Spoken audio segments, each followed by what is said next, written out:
Welcome to Founders in Biotech. In this podcast, biotech entrepreneurs share their founders' journey and scientific achievements. I'm your host, Sergey Glinka. Our today's guest is Christoph Lengauer. Christoph studied human genetics in Salzburg, Austria, and obtained a Ph.D. in biology from the University of Heidelberg, Germany. Christoph has contributed to the development of 10 FDA-approved cancer medicines. Yes, you heard it right. 10 FDA-approved cancer medicines. Prior to joining biotech, Christoph was Global Head of Oncology Drug Discovery at Sanofi and Senior Unit Head of Oncology Discovery at Novartis. He has been Associate Professor at the Hopkins University School of Medicine, where he was involved in the identification of several cancer driver genes, including PIK3CA and BRAF. As part of his research in Bert Vogelstein's lab, Christoph discovered that all cancers are genetically unstable. And this explains the molecular heterogeneity of cancer and why cancers develop resistance to drugs. This concept we'll also discuss, and this discovery we discuss during the interview, and I will share the link to the paper that I read, the review by Christoph from 1998. By the way, this paper has been cited over 5,000 times, and this reflects the importance of this work. And we also discuss the impact of this discovery for development of drugs. Christoph has co-authored more than 100 scientific articles published in top journals, including Cell, Nature, and Science. He is the Chief Scientific Officer and co-founder of Curie.Bio, where he and his team co-pilot seed-stage companies to help founders to achieve Series A. Prior to Curie.Bio, Christoph ideated, founded, and built several life science companies as partner at Third Rock Ventures, including Blueprint Medicines, Relay Therapeutics, Thrive, Celsius Therapeutics, and MOMA Therapeutics. Thank you so much, Christoph, for joining us on Founders in Biotech. Yeah, of course. And let's learn more about you. What inspired actually to become a scientist? And maybe we can go back to late 80s and talk a bit about the state of human genetics at this time, and why have you selected at this time to study human genetics? Yeah, you're right. I mean, there wasn't much known. I think this was like where the first books came out and articles in scientific, whatever, American, and, like about cloning and about genetics. I mean, of course, the genome wasn't cloned, and was sort of a basic sort of human genetics understanding of disease, but the molecular understanding of diseases or life wasn't really developed. I read a book at the time. I found it there was a bookstore next to the bus station from my high school, and they had like those cheap books, outside of it, and there was one like for I don't know, like 10 shilling at the time. That was before the euro. That was in Austria. But there was a very small book, but the title I found fascinating. And it was Krebsfehlgesteuertes Leben, which, in English kind of means cancer when life goes wrong. And I read that, I reread it like a few years ago, and it's not very good. Okay. But when I read it at the time, it fascinated me that actually we were about to understand as a scientific community how life works, so genetic regulation and all the genes and and that kind of things. And then cancer is kind of similar. It's just like you have a few mutations and then things go awfully wrong. And then there's all this suffering and the big disease and all the issues with that. And I'm like, that's interesting. If we were to understand that better, maybe that could have sort of impact on helping people's disease. It was really sort of that simple. And, that's why I went on and studied human genetics. And it was in Austria, Salzburg, and they offered already at this time human genetics, or was it something that was transformed into a molecular science and it's coming from the past? No, it was a human. Yeah, it was the only place you could study really human genetics at the time in Austria. And I'm like, okay, that's where I'm going. And it was more basic principle of human genetics. Okay. And there were a few courses then on molecular genetics. I remember we had one sequencing course where you learn how to actually sequence, like, plasmids or so. Mm-hmm. Therefore, it was relatively primitive as far as that is concerned. They invited speakers who were world famous in terms of the first molecular understanding. But it was still in the early days. It was focused on more like genetic diseases, genetic understanding as we Drosophila, like that kind of thing. Mm-hmm. Mm-hmm. So after that, you pursued a PhD. You moved to Heidelberg, to Germany, pursued a PhD, and then later a postdoc position. And what inspired you to pursue at this stage the academic career? Because for the postdoc, you then moved to the US. Yeah, I mean, that's the only thing I knew. I'm like, mm-hmm. Okay, good. I'm becoming a scientist. That means like academia, right? I mean, like I didn't know anything about the industry or like, I was very naive. I just thought that's where you sort of discover mm-hmm. things. And I went to Germany because there was this famous Professor Vogel, and Professor Vogel had written this thick book mm-hmm. called Human Genetics, Vogel-Motulsky. That was the book. Okay. And like, I'm like, okay, good. Then I need to go there because that's where sort of genetics happens. And, that was good. And then after the PhD, you asked John Hopkins. Was it the same reason that the research, human genetics, it seems like you follow the path, like where's human genetics, you follow it. Yeah, it's not as simple as that. Mm-hmm. You're right. I was in Germany, then I went to the IMP in Vienna, as a first postdoc. It was short. Oh, okay. Mm-hmm. And why did I do that? For the reason you just mentioned, right? Followed like where's the best science, where like there was this famous IMP. I mean, like, super famous scientist Max Birnstiel and like Erwin Wagner, and like they were all kind of there. And there was Adrian Bert, just like, left there. And I'm like, wow, this is cool. That's where I wanted to go. And I didn't like it. It has nothing to do with the IMP. It's a fantastic mm-hmm. place. But I myself got very frustrated. I sort of couldn't see like, I was supposed to clone or like the neuroblastoma gene on chromosome 1, positional cloning at the time. And the more I worked on it, instead of the region getting smaller, narrowing it down to the gene, the region got bigger because there were quite some repetitive sequence in this chromosome 1, and like, oh my God, this is frustrating. Mm-hmm. And how should that ever like lead to something impactful? Extremely frustrated. And I was about to give up science, actually. And I interviewed in a gallery. I did a lot with Amnesty International, High Commissioner of Refugees on the asylum side. I was on the expert commission for asylum questions for the Austrian Parliament. I extremely engaged in other things. And my science, I'm like, this is just not it's not my calling. For the reason why I went to the US was, I said, before I quit, mm-hmm. Let me apply to the most famous molecular oncology lab in the world, and maybe they take me. And if they take me, let's see if I like it there. And then I can always quit after.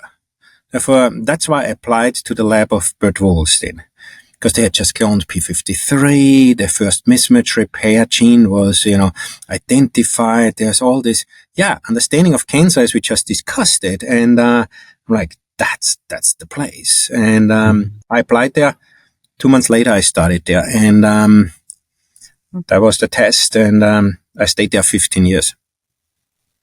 Fantastic. It certainly resonates with my path. I haven't considered myself after PhD as a scientist, because the environment, the group was great, but the environment wasn't something I really liked, because new things were not really welcome, although it's about science.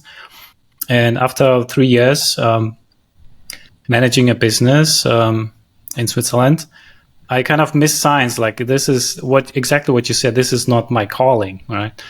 So I kind of stumble into biotech entrepreneurship, and we do great science. So it certainly resonates with me. Thanks for sharing that. But speaking of, I mean, there is a myth that science is done differently in US than Europe. Do you have an opinion on that? Is it different, or is it a myth?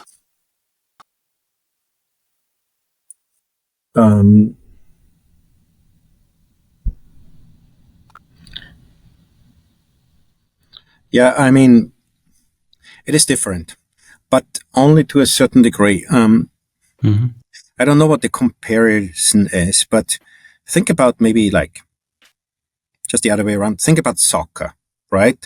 Or skiing. Skiing is a huge sport. Everybody does it in Austria. And like, of course, the Austrians are very good in skiing when it comes to World Cup. But here's the interesting thing. Amongst the top skiers are also the Americans. It's just harder to get there. Okay. Like, because it's not as popular and like, therefore, what I'm trying to say is this, if you turn this now around for science, I would say on the top level, I do not think it's very different between the US and Europe. People are equally smart, people are equally aggressive, people are equally thoughtful, people are equally entrepreneurial. It is just that the average, like, or the general like approach toward it is different. And it's harder maybe to get there when you come from Europe than it is when you come from the US, because there the path is more supportive, more aggressive, more like, competitive, more looking at the whole world as a competitor rather than your local market as a competitor. But therefore, the answer is, I think it's quite different. If you like look at the average, I think it's quite similar when you look at the top. That's a great comparison. So the path to the top is different.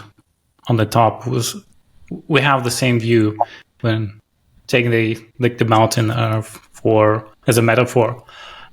Makes a lot of sense. So you have fantastic academic career, and I stumbled upon this this review that is cited over 5,000 has a like high citation, and I learned a lot. Maybe we can dive into the research. So what was exciting at that time already is that this sentence was kind of surprising to me. It makes a lot of sense when you read it, but it's kind of not at least for me, was not the baseline. So genetic alterations in a tumor, even when frequent, does not mean that the tumor is genetically unstable.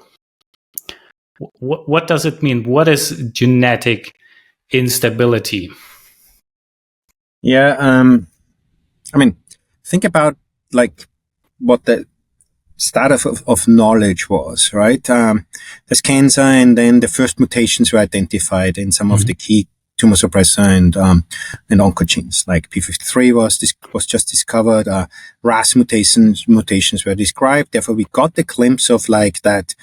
If those genes are mutated, cancer happens.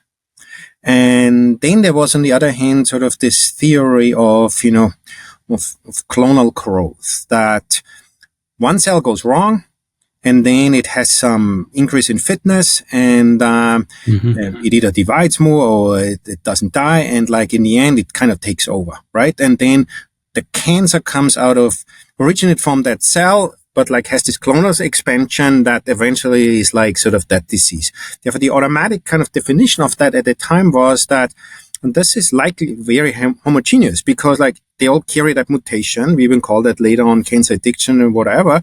And like cancer was seen as this one cell growing out kind of thing, and then being this like new, unique, definable thing.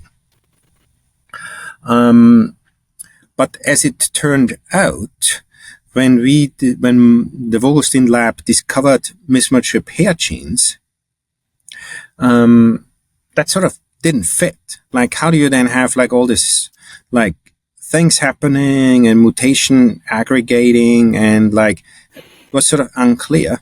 And what we saw is that we studied colon cancer in particular, and we saw when we looked at the cancers that had this microsomal instability, that those cancers were the exception.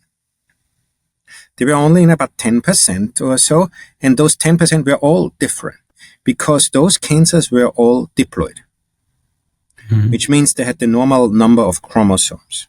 And this is not how cancer cells look like. Cancer cells usually have like many more chromosomes, like what we call aneuploid. They have this abnormal number of chromosomes, very often, like, a lot of them. And we're like, how can that be? Like the subset has sort of microsomal instability, mismatched repair gene defects, and they are diploid. Maybe the aneuploid cancers have also some form of instability. Let's take that hypothesis and prove it.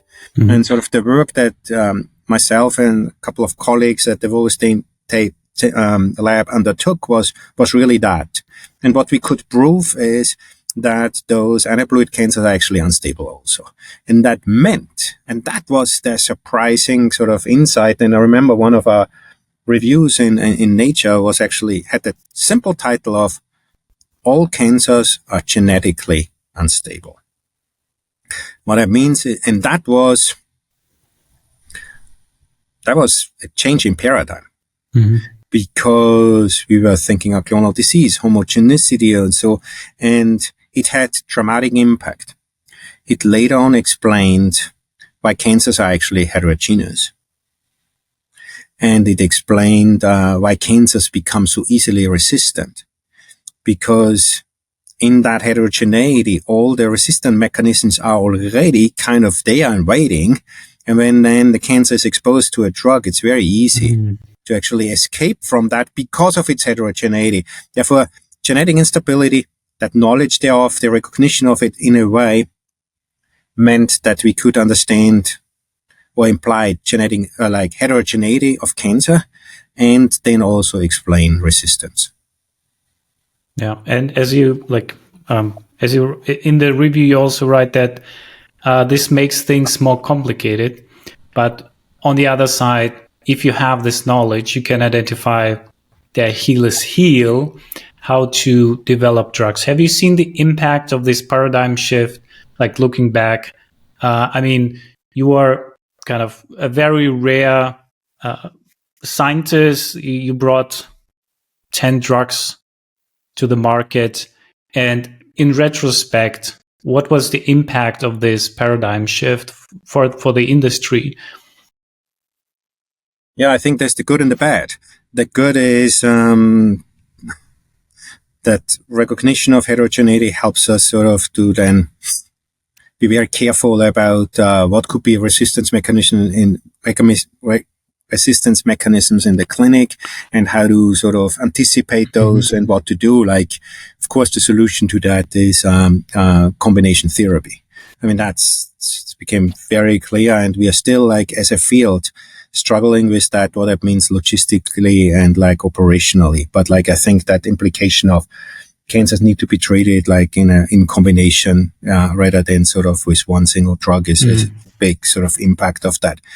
Using genetic instability or the fact of heterogeneity sort of as an Achilles heel is a great concept, but practically has not sort of really panned out yet, with the exception of there's some synthetic lethal efforts that go in this direction. Like, for example, right now, the current drugs that are coming onto the market, or like they are now entering the clinic on the Werner gene, Pol theta is another example, are like classical examples of where one tries to take advantage of the fact that a cancer sort of has messed up instability, or stability guardians, and use that sort of as a Achilles heel. I think that's now, I think, sort of happening. Okay, so it took 25 years that these insights turn out into like clinical trials. Yeah, but that's very common, right? I mean, we have that with most mutations. I think it has been 20 or 25 years ago that like red mutations were identified, and now we have approved drugs for it, like just now. Therefore, it's about sort of that time frame. I think, hopefully in the future that go a little bit faster. So after you had a tremendous, not only academic career, but also a career at two pharma companies, Novartis and Sanofi. But let's talk about the shift to biotech. So you have this career, and you were the head, global head at Sanofi. But what was attracting you to shift to biotech? So, and I remember we had a conversation where you said, and it was stuck with me. It's really great idea that building great companies is very, very challenging. Building good companies is feasible, let's say. But what are the characteristics? So why do you shift to biotech, and what are the characteristics of a great or visionary biotech company? Yeah, I mean, I think my shift to biotech was reactionary. I mean, from academia, I wanted at one point I said at one point, I want to make drugs. Therefore, for me, that was pharma. That's all I knew. Mm-hmm. Therefore, I went to pharma, and then I'm like, this is not working for me. This is just, I mean, it was fantastic from a researching perspective, and I enjoyed my time at Novartis and Sanofi tremendously. It's just slow and bureaucratic and complicated. And I'm like, that's not it's not the real contribution I think I want to make. Therefore, my joining of biotech was reactionary. And, but of course, once I was there, that's sort of the right thing to do. And, it's fast. It's nimble, hopefully.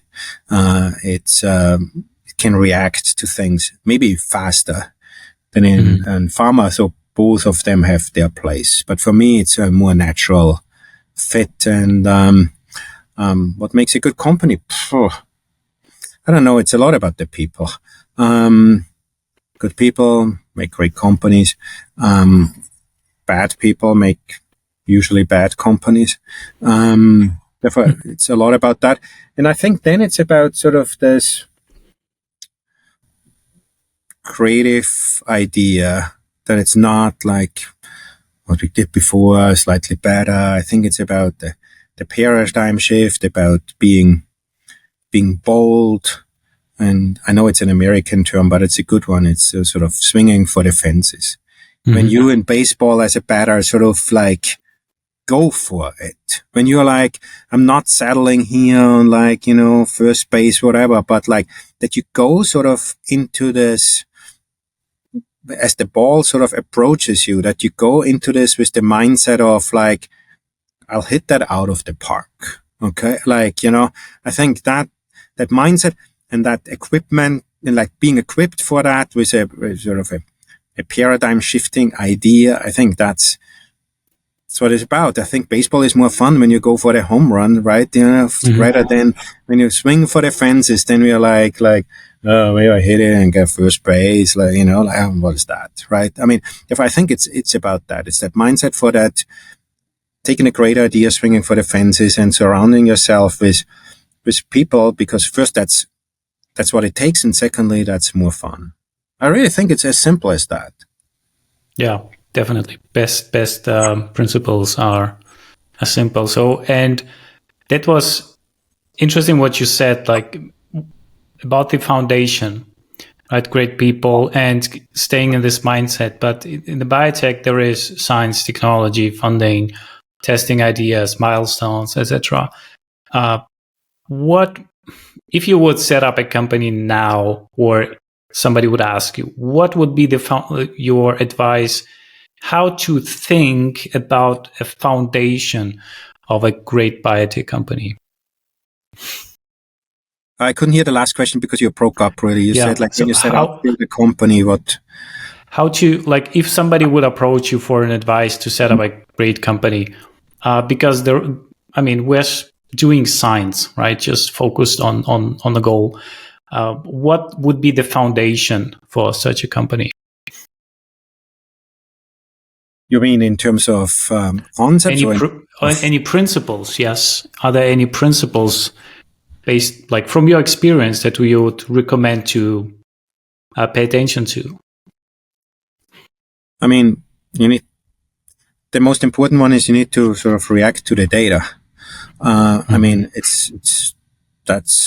sounds simple, but I guess it's not, because there's, as you said, there's funding, there's politics, there are other drivers, there is sort of restrictions, there is limitations, there is like what one feels, there's maybe pride, there's like, like all of that. There is, I think if you react, you must react to the data. The data sort of tell you where to go.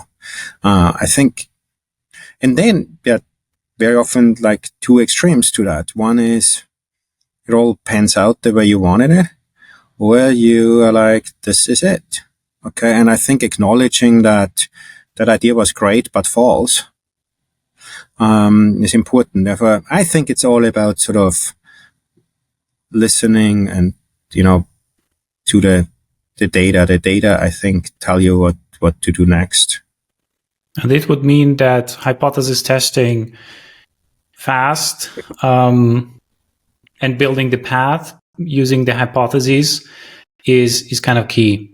If you can, right? Mm-hmm. Sometimes you can't. I mean, sometimes in whatever animal experiments take you three months. It's not fast. Okay. Sometimes the optimization of a chemical series might take you 2 years. It's not fast.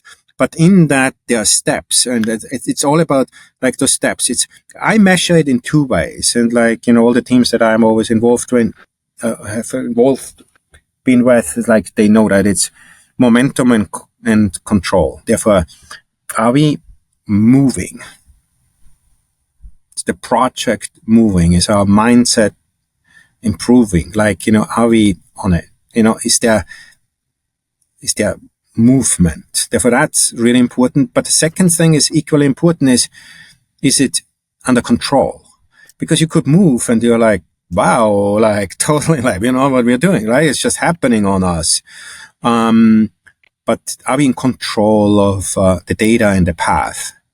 Versus you could be in control, but you're not moving, right? Like, therefore it has to move and you have to be in control. If those are the best ways, I think, of measuring that you're on the right path. And then you can listen to the data and then you have control over it. You know what's happening. You design new experiments, listen again, and you move, For me, it's momentum and control.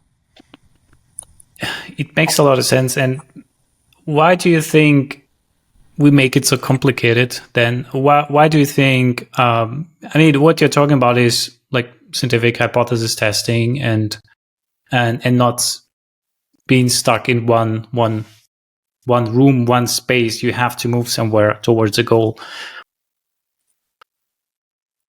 I mean, we're making it is difficult, right? I mean, it's just like super, super difficult. And I always joke, that's sort of a difference to software, right? Like it always works. You can make a dating web page. It's not very good. You make a new version. It's okay. Like it's all about like, will people use it? But it's not a Fitbit. Does it work? I don't know. Doesn't matter. People use it for a month and then they'll like throw it away anyway. Like it's irrelevant. It's different when you make drugs. There's only either it works or it doesn't. Okay. There's not a whole lot in between. And it's tough. It's very, very difficult. And I think what we need to be careful with as an industry or an ecosystem is that that activity is not necessarily like output. And if it's really hard, then you can't judge that easily, right? Now people are like smart-assing on things and like, talking shit about stuff and like, like everything, it's like, okay, you can, because like the way you'll know and find out is like 8 years from now, like what, in between, it's all like whatever talking. Therefore, it's difficult. I think the people who stand out in this industry are people who are not only analytical, but people who have a nose for value.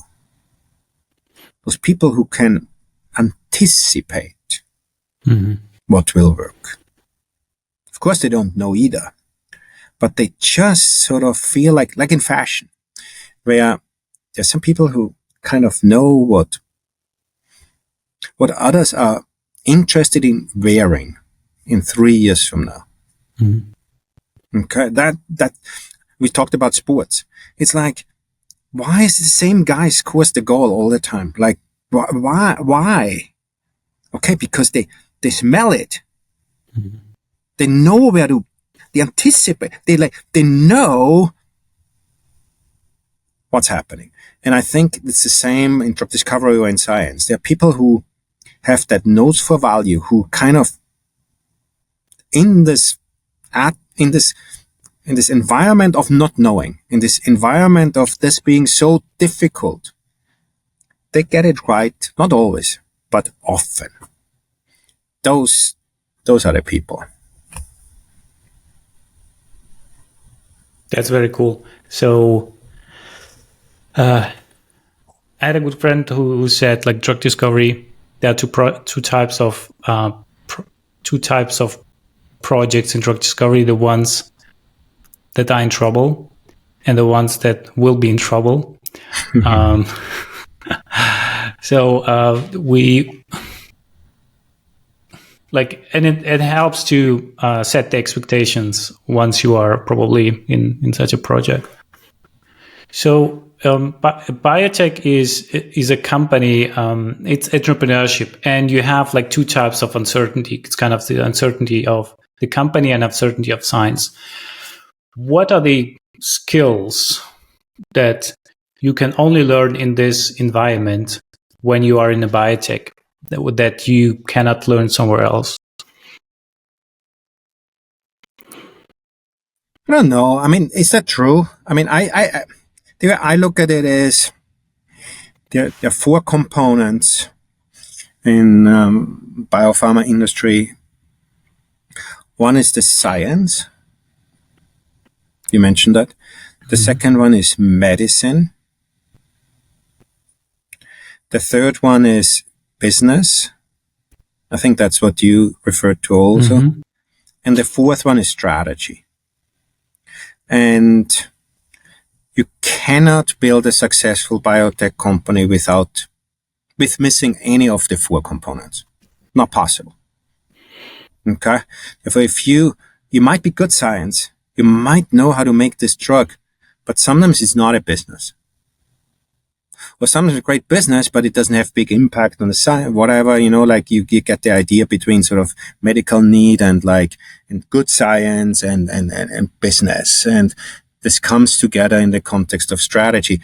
Therefore, we need all 4 components. And if all 4 components are covered well, you have it. Makes sense. So let's move on to Curie.Bio. So what I see when I'm on LinkedIn, like, people are joining. So you said it's about people. Building great companies about people, good people, and I'm looking at that, like, top key opinion leaders in specific fields are joining Curie.Bio. So, and the motto of Curie.Bio is free the founders. What does it mean, like, to you? I think there's a couple of things. The first one is nobody, in biotech at least, nobody can build a company just by themselves. You need sort of a village, or it takes a village, or you need a community. And therefore that's just like,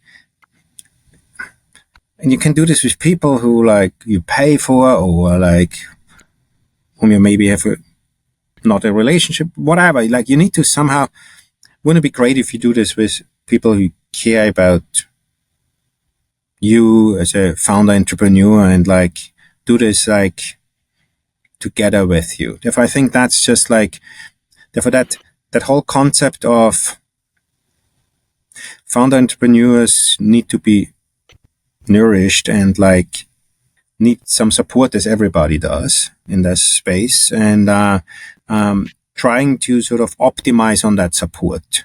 I think that's one element of freeing the founders, right? Like to basically allowing their ideas to actually result in a true drug embodiment, and you can't do that alone. Mm-hmm. But that's one big element. Therefore, doing this together as a community, like from the idea to the drug embodiment and that medicine. The second component, I think, is also important. That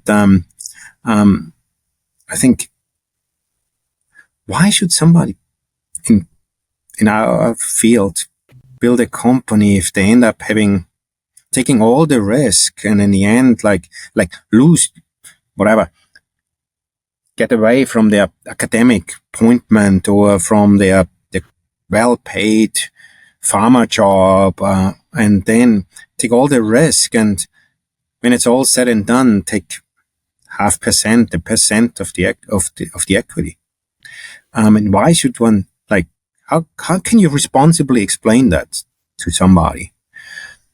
Therefore, wouldn't it be right if you take that entrepreneurial risk, and that's what it is to be a founder, that you actually also, that this is reflected in the ownership when it's all said and done. Mm. Therefore, we believe passionately that founders should have significant equity in their companies, and that's just very often the way it hasn't been in our industry for many reasons that I can understand. Therefore, free founders means those two things. The one is to enable them to get from their idea to a drug embodiment, and the second one is to respect the fact that they are taking the risk, and that should be rewarded when it all works out. So it sounds like you're creating kind of an ecosystem, and there's a lot in. So I studied a bit because of personal interest, innovation, how innovation happens, and there is actually a lot of science how innovation happens, and it's not generally, if you could summarize, it's not a linear process. It's exponential, and I think it's a kind of a chaotic, but there is a structure in this chaos. Like if you can train this muscle, so you're creating an ecosystem where exponential, let's say, things can happen, whether science, value, progress. How do you think about that? I mean, I care a lot about sort of innovation also, and how do you get to net new innovation? I think partially by net new founders, because it has to be the people who have the ideas. Ideas are not just like falling off the sky. It's a people product. Therefore, net new innovation comes from net new founders, and that should result in net new companies, and that should result in net new drugs, okay, or medicines. And I think that's sort of the logics that I follow. And now it's about, okay, how do you get then net new founders? How do you sort of remove, to my 2 points before, remove barriers and open up the possibility that they engage because they have more ownership or more reward when it's all successful. I think it's again as simple as that, because we know that from software. Mm-hmm. If you go to one of those tech schools, whatever, it's like starting a company is on everybody's bucket list. Go to one of our medical universities or whatever. I mean, I don't think it's on everybody's bucket list to start a company, because it doesn't fit. It doesn't fit into the parameters. Therefore, I think creating those parameters by support and by, reward, mm-hmm. incentive, so to speak, right? By that support and by that incentive, there's so many ideas. And I am a firm believer that, like, somebody asked me and said, like, aren't you worried when you're at Curie? Because, like, we try to support about, 20 companies a year. It's massive. people are like, aren't you worried that like there are no good ideas? Are there really 20 good ideas? Like on an annual basis, I'm like, hell yes. Currently, we're getting about 60 applications from companies in a week. Wow. Okay. Now, some are not the greatest ideas. Some of them might be thoughts. Some of them are mistakes. But every week, there's a handful of ideas that you're like, wow, that is awesome. This is kind of cool. Therefore, I am a firm believer that we have not decided as a human race that one day we'll like run out of ideas. Okay. I think we'll have always ideas, and it's totally there. It's just you remove the barriers. You incentivize to think it and go for it. I think that must be the future of medicine. We need that. Absolutely. The barriers to entry biotech venture are quite high, I must say. And you actually, like when I saw the Curie.Bio, for me, it was you're reducing the barriers, lowering the barriers to actually work on the ideas, right? And get advice from experienced people who can, oh, I've seen that, you should pay attention to this, or I've seen that, you shouldn't go there, because I've seen projects getting lost because of reason XYZ. So what is Curie.Bio looking for? You said you get a lot of applications. How can applicants can find a better fit for like what kind of ideas are you interested in? Anything that sort of results in something big. It's really that. We are not restricted to certain modalities. We are not like we don't have a preference for therapeutic areas. We don't believe in a portfolio shape, like this much of this much of that. Like, it's really sort of around great ideas. And what we try to communicate is that if it's a great idea,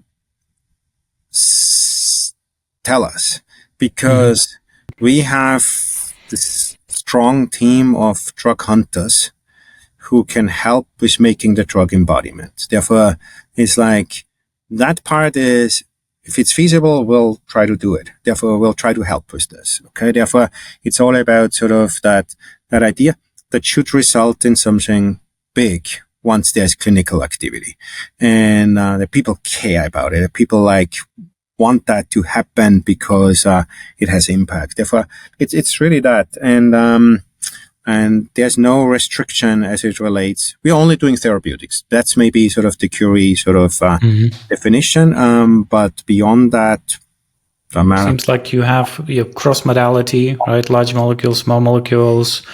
Also, every modality from gene transfer to gene therapy, cell therapy to small molecules, bioengineering, large molecules, whatever you have in.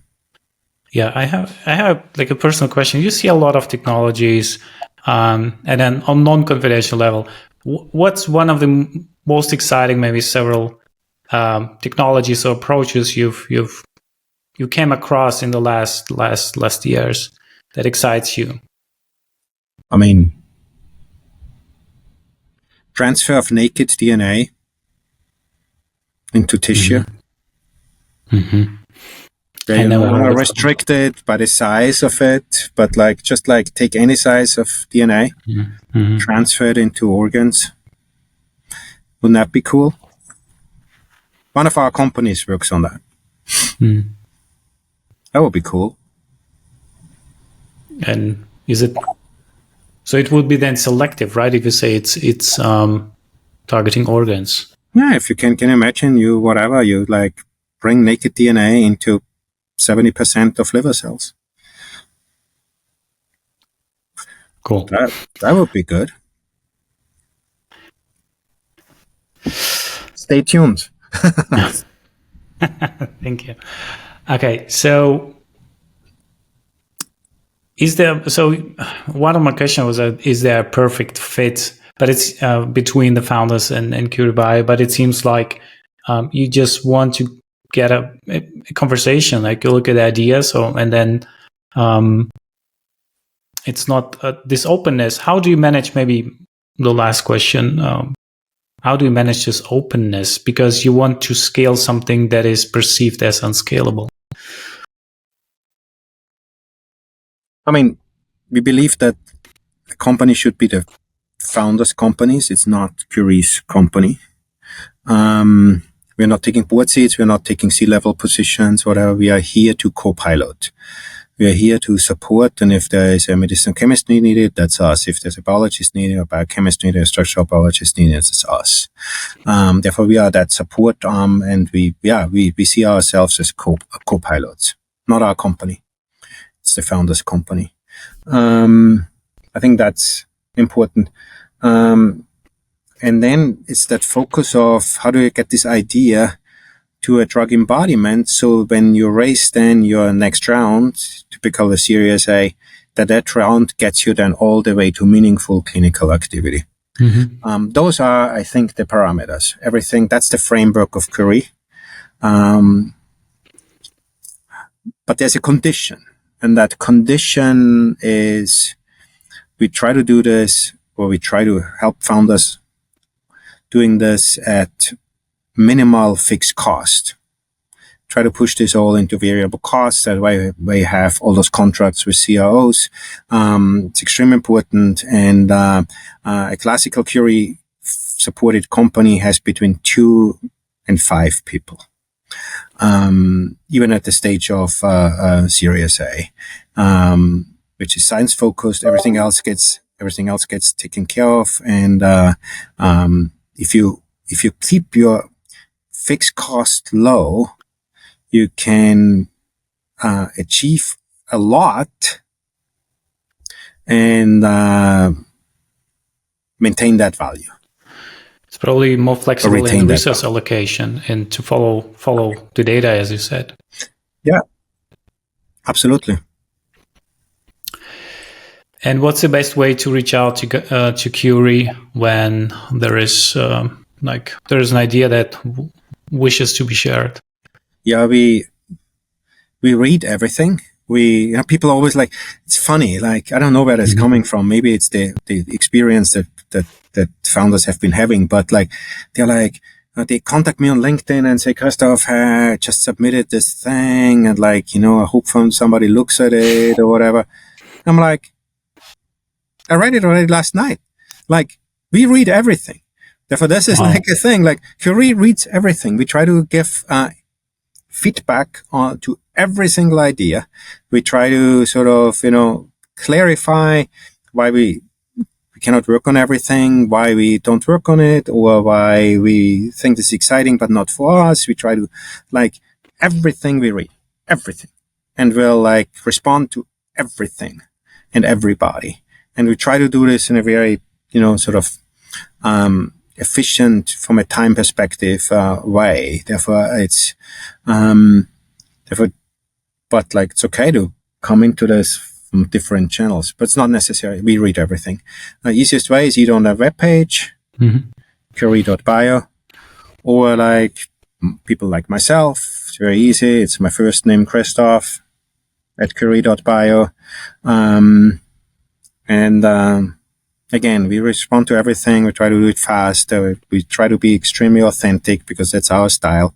We hope that even if we are not working together, that this is meaningful. Therefore, what's the risk?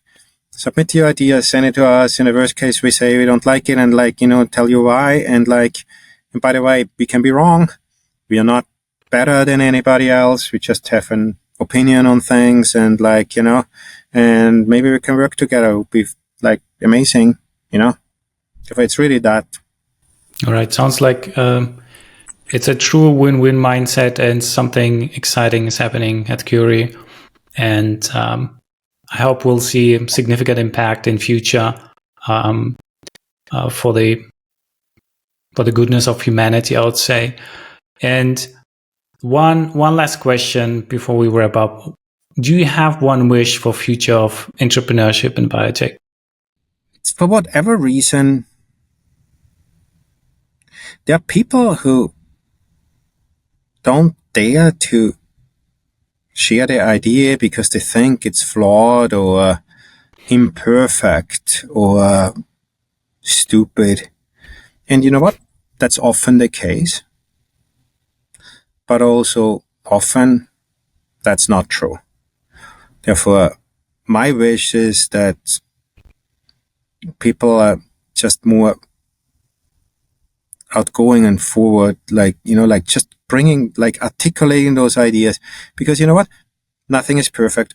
And if somebody listens to it, maybe they can elevate it a little bit. And out of that, like something good happens. Therefore, my wish is that people are more forthcoming and less worried about that the idea is imperfect. There is no perfect idea. Nothing has been invented by the first thought. It's a process, as you said before, as it relates to innovation. And bring it forward with somebody you trust and respect. And like, if there's something there that is valuable, like something good out of it could happen. And like the best drugs, the most important drugs were not coming from a perfect idea. I can tell you that, because no idea is perfect per se. Ideas are there to be Takes perfect. a village. All right. In this episode, our guest was Christoph Lengauer, who contributed to the approval of 10 FDA cancer medicines and built multiple successful biotech companies. Christoph is now the Chief Scientific Officer and co-founder of Curie.Bio. We'll share more information on that when we post it. Thank you so much, Christoph, for joining us on Founders in Biotech. Of course. Thank you. It's fun.